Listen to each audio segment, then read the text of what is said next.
Hello, this is Pastor Roland. Checking in to see how you're doing. Hope you're doing well. Today I want to talk about humility.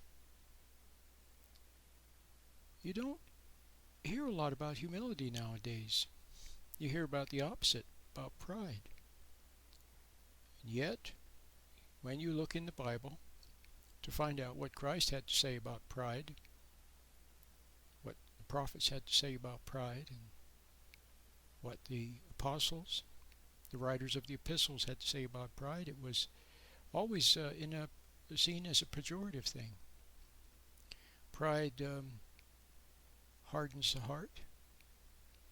Pride makes us boastful, arrogant, haughty.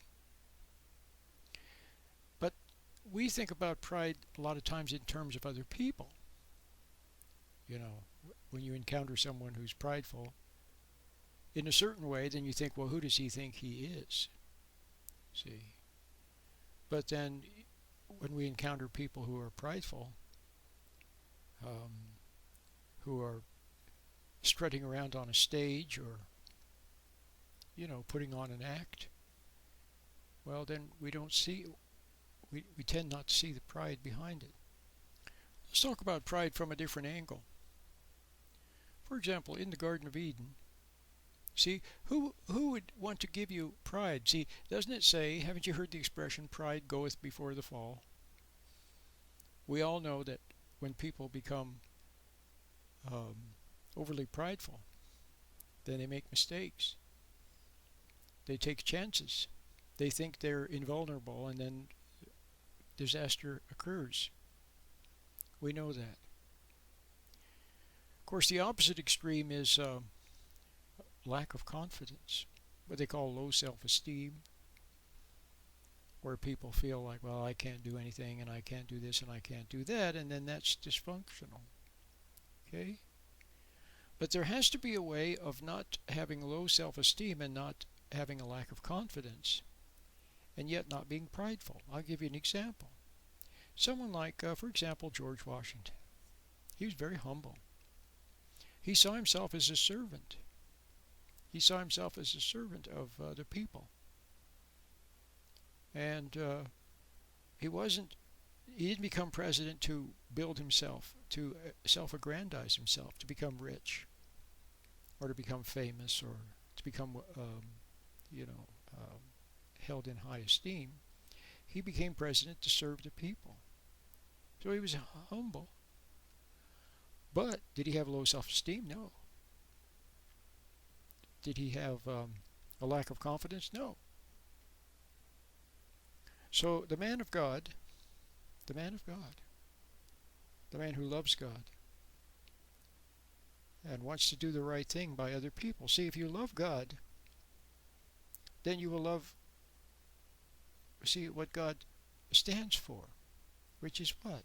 Justice, honor, fairness, decency. See, and so we like, and so then you will do right by other people because you love God. See, then you will do right by other people, and you will have an attitude of wanting to help other people to understand, as opposed to putting them down, to build yourself up. See? So the man of God, as I began to say, the man of God is on his knees before God, but he stands tall among people. See, the man of God has courage. The courage comes from his love of principle. Okay? He loves what is right. See, he loves what is right, and he has conviction. He knows what's right, and he loves what's right, and he doesn't waver, and he stands for what's right. See, that's what we need to see in our fathers. That's what we need to see in our fathers. So a good example would be someone like David. David had a lot of guts. You remember originally when David was just a young guy, there was the Philistines,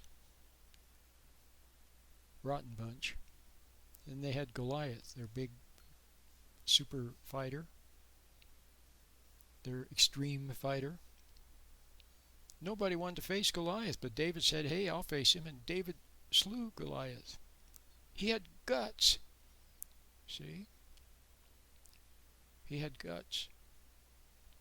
So the man of God is like the classic picture. Remember, there's a very classic picture of George Washington. Someone drew a beautiful painting of George Washington, and it's from what really happened.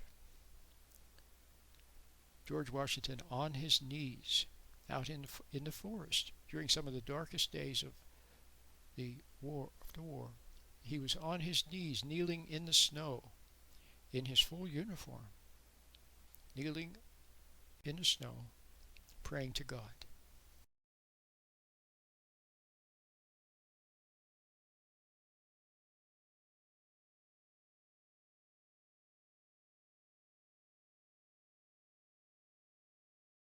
He was on his knees before God. But George Washington stood tall among men and had courage. So a man of principle, or a woman of principle. See, you have honor, decency, and you love the truth, and you love what's right. And so sometimes you'll stick out like a sore thumb. You know, if you're among people and somebody's telling a naughty joke, an inappropriate joke, or making an inappropriate comment, everybody else is laughing or sheepishly laughing. The man of honor, of principle, will just stand there and won't laugh. You just look at the person and let the person have egg on their face. See? So he sticks out like a sore thumb. But he stands for something. See? He loves what is right. He has chutzpah. Okay? Now maybe when he's young, this man of courage, maybe when he's young, he doesn't always get it right. He gets angry. See, he has natural anger. He sees injustice. See, that's the thing. A lot of people, do not like injustice. They see it and they don't like it. They become angry. Sometimes a man of principle, because of his anger, will speak, out of turn, or say or be too strong. Okay, might even get himself in trouble in his anger against injustice. Even Moses, remember Moses? When he was a youngish fellow, I don't know, 30, 40 years old, what did he do? He saw a soldier that was being really cruel to one of the Israelitish people, and so Moses slew him. He got himself in trouble, and he went off to be a sheep herder for 40 years. I think he needed some seasoning. God sent him for some seasoning for 40 years in the desert as a sheep herder, I guess. And then when he was 80 years old, Moses was ready. Okay, so your anger only takes you so far. In an absolute sense, anger is a failing, isn't it? See, and in an absolute sense, well, okay, here's the thing. There's injustice. You see the injustice. So with your own human strength and whatever power you have, see, even if it's sometimes unfortunately tainted with anger, you go as far as you can. Okay, and then when you see that you've reached the end of your rope, then sometimes you'll get an assist from God. See, the truly godly person doesn't need anger, doesn't even need human force. His power and his force comes from another dimension, a force of incalculable power. See, to make things happen.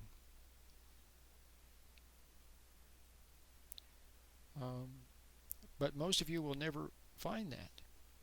I'm hoping that some of you that listen to me and try and use the meditation and begin to grow in the spiritual walk will one day find where there'll be you'll move, something will need to be done, and you'll move, and if it's like it wasn't even you won't even feel yourself acting.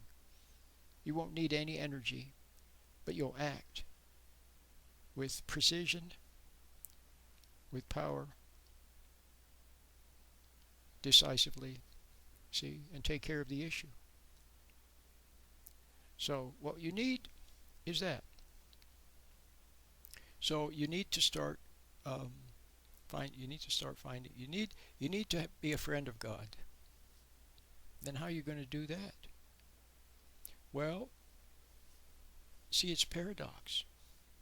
Like in the Sermon on the Mount, remember? See, blessed are the poor in spirit. Blessed are the peacemakers. Blessed are. See, it's like a paradox. He who wants to be first will be last, and he who is last will be first. The one who is greatest will be the servant of all. So the one who is greatest it will be the most humble, and the most humble one is the one who honors God, who believes God. See, who believes God. God has said through his prophets and through his Son, he has revealed his a lot, made his will known. For example, he says, there are certain things not to do. So do you believe God? If you believe God, then you won't do them. See? And so the person of humility believes God, honors what's true, what's right, honors children, honors innocence, protects, see, innocence. And so the person of humility will only say what he knows to be true. He won't make things up. He won't embellish things. See, remember Christ in the Sermon on the Mount, he said, let your yea be yea and your nay. He said, don't swear. You know, it was said not to swear on this and make an oath on that. When I say swear, I mean make an oath. He said, but I say to you, don't make an oath on anything. Just let your yes be yes and your no be no. He said anything else is of the devil, is of the evil one. See? So a lot of times it's good just to say a simple yes or no. Or if you don't know, just say I don't know. Don't try to make something up. Don't try to impress people. See? Okay. And now you see so now you see the person who loves other people won't try to put himself over them. See, he won't have low esteem putting himself under people either. See, he'll be alongside people. You know, like two flowers growing side by side, alongside people. Here, let me help you, type of an attitude. Okay? See, that's humility.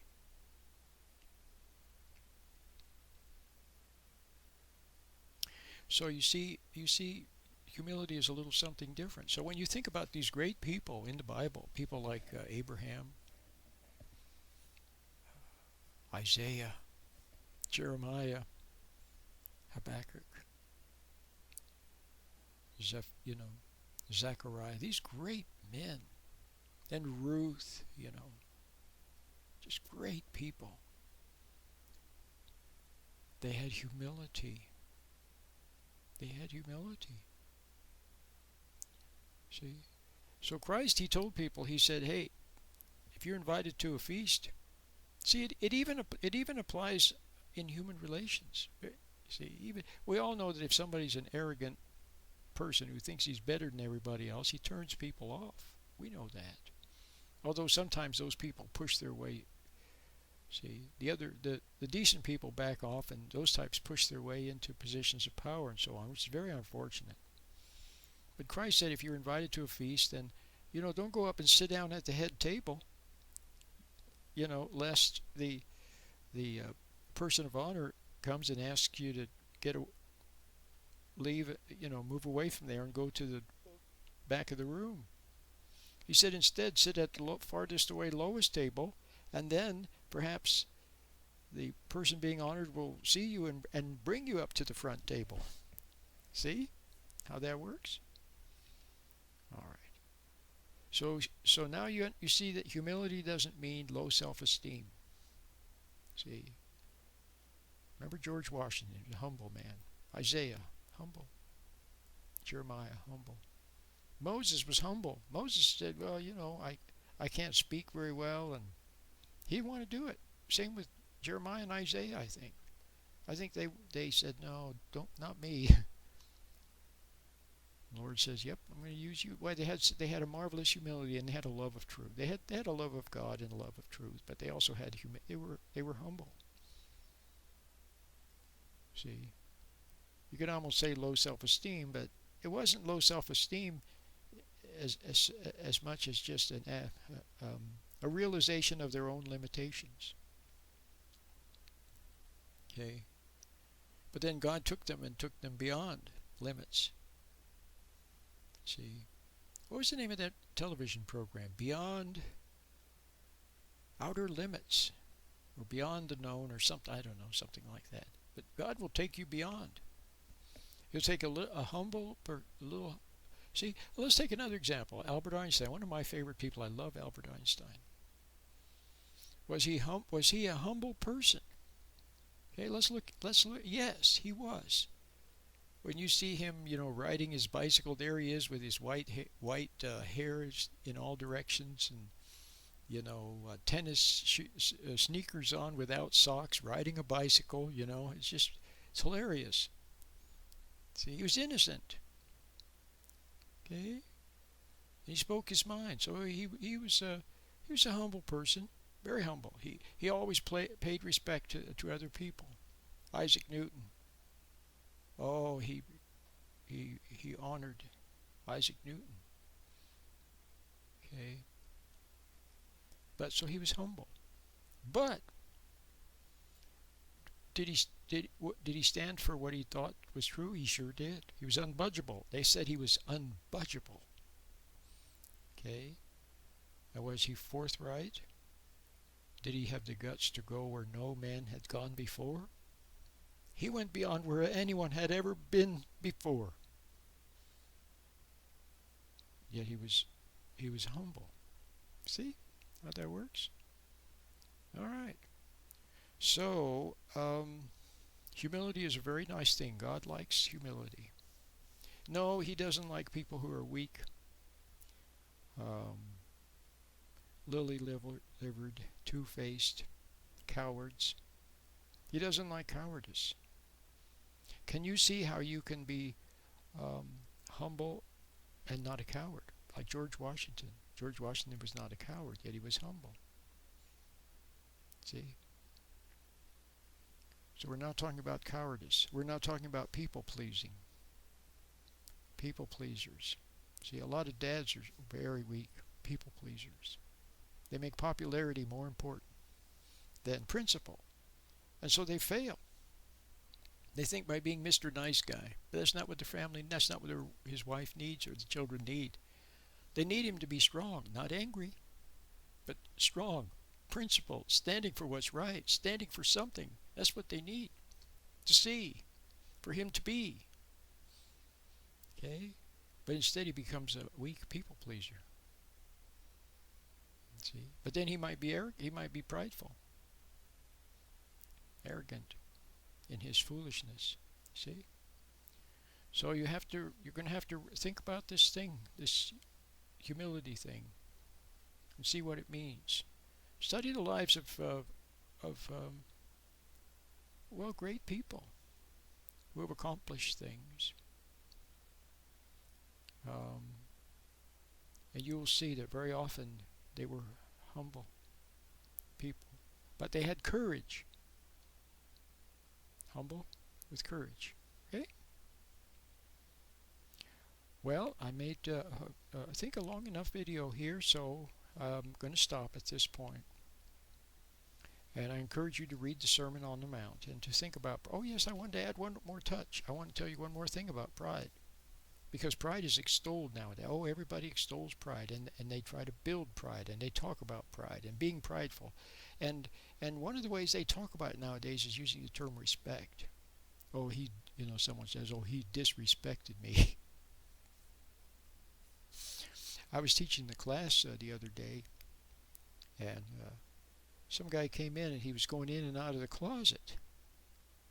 I said, you can't come in and out of the closet like that. You're disrupting the class.